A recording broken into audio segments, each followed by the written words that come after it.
Hi, my name is Dr. Reid DeLacy. I'm Associate Professor of Neurosurgery and Radiology and the Director of Neurointerventional Spine at the Mount Sinai Health System. I'm going to give you a short talk on the V-STRUT vertebral implant system and its intended use in the treatment of vertebral fractures. So we're going to get straight into it with the product and its indications. V-STRUT is a vertebral implant. It's indicated for the use and treatment of vertebral fractures in the thoracic and lumbar spine from T9 to L5.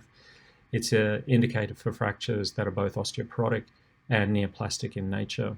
It's intended to be used in combination with Technomed F20 bone cement, PMMA bone cement for vertebroplasty and kyphoplasty, and this is through the PMMA.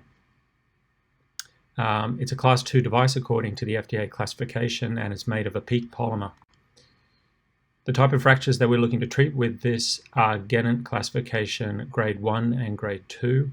These are fractures that have mild wedge deformity or biconcave deformity or moderate wedge or biconcave deformity. And the rationale for this is the device has to have space and the right trajectory to make it into the vertebral body. The biomechanical principle underpinning the device is as follows. This is a PEEK polymer implant, and it's intended to approximate as close as possible the biomechanical properties of normal bone. It uses pedicle anchorage to share loading between the anterior and the posterior column, and the intention is full vertebral reinforcement with 360-degree securement of fractures and the vertebral body itself. In the normal spine, we see biomechanically that 60% of the axial load is transmitted through the anterior and middle column and 40% posteriorly, but as we age due to kyphosis, this axial loading increases in the anterior and middle column to 80%, and this is why we see a progression in compression fractures and deformity in the aging, and also leads to one of the risks of refracturing in patients that have had previous fractures or severe osteoporosis. The intent of the device is to act as an anchoring system to rebalance and redistribute this load to the posterior column with the intent of decreasing subsequent fracture risk and further deformity of the treated vertebrae. Finite element analysis in an osteoporotic model shows really quite impressive redistribution of load in the target vertebrae. So when we look at these color renderings, the first image on the left shows the distribution of stress within the anterior, middle, and posterior column of a 3 vertebrae system without using an implant in an osteoporotic model. In the center, this is with the V-STRUT PEEK implant, and you can see that there's a decrease in the distribution of axial loading and force transmitted through the anterior, middle, and posterior column at each level when you compare to without the implant. And when this was repeated using an implant of similar appearance and design but made with titanium, you can actually see that the axial load and distribution of force is increased. And this is because titanium or metal implants don't have the ability to redistribute load appropriately, and they're too rigid as opposed to PEEK implants, which more closely approximate that of normal bone. We have a publication in process which is outlining this in greater detail.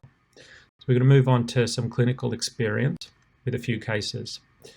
So currently we have 17 patients where the device has been implanted, 12 female and 5 male, with an average age of 64 years. There are 8 osteoporotic fractures treated, 6 neoplastic fractures treated, and 3 traumatic fractures. And the distribution is 5 cases at L1, 2 cases at L2, 6 cases at L3, 3 cases at L4, and 1 case at L5. Baseline VAS at time of operation is 8 with a standard deviation of 3.4, and that's recorded in 15 patients. And the baseline Oswestry pre-treatment is 43.8, so at least moderate to severe disability with a standard deviation of 20.9, and that's in 11 patients where data was available.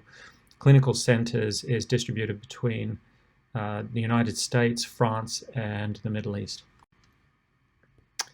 13 patients have had this implant implanted under general anesthesia with 4 under MAC, and all implants used were of the 5.5 diameter variety. Cement, in terms of the cement used for these cases, 10 patients were treated with the F20 Technomed cement, 3 patients with Vertiplex, 2 patients with Verticem, 1 patient with Kyphon, and 1 patient with Osteopal V. Quantity of cement on average is 5 cc. Procedure duration is 45 minutes from puncture to skin closure, and hospital stay on average, median is 2 days with a standard deviation of 15.9, and that's an N of 15. There are no intraoperative complications.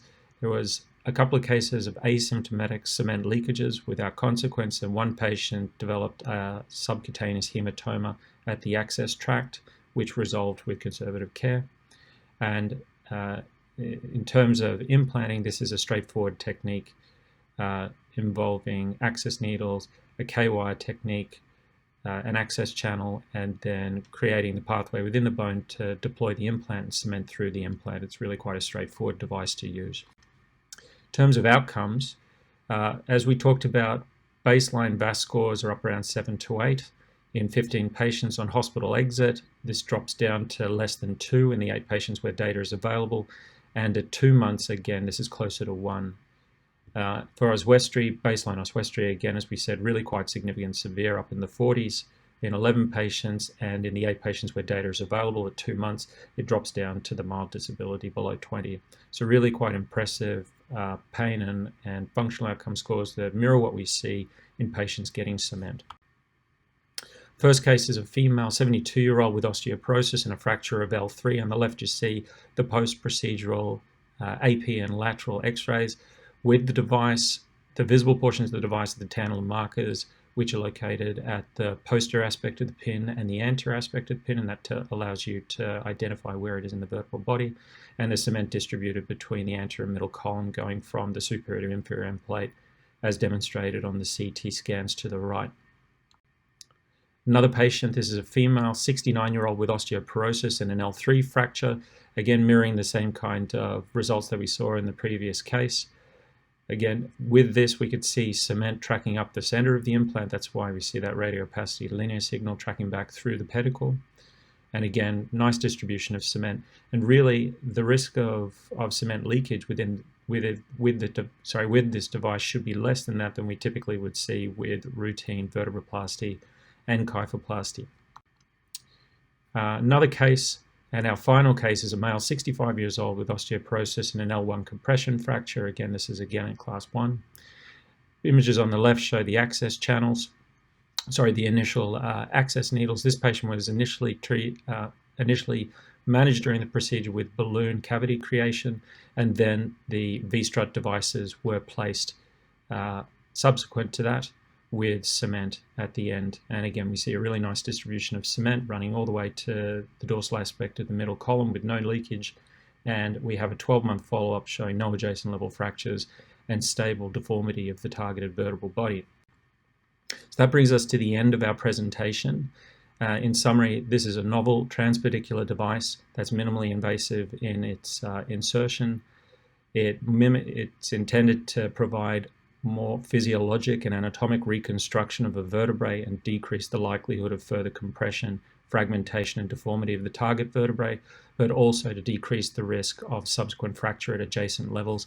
And there are ongoing clinical trials currently in the United States examining outcomes, both functional and pain scales, and radiographic for this device. Thank you for your time, and enjoy the rest of the meeting.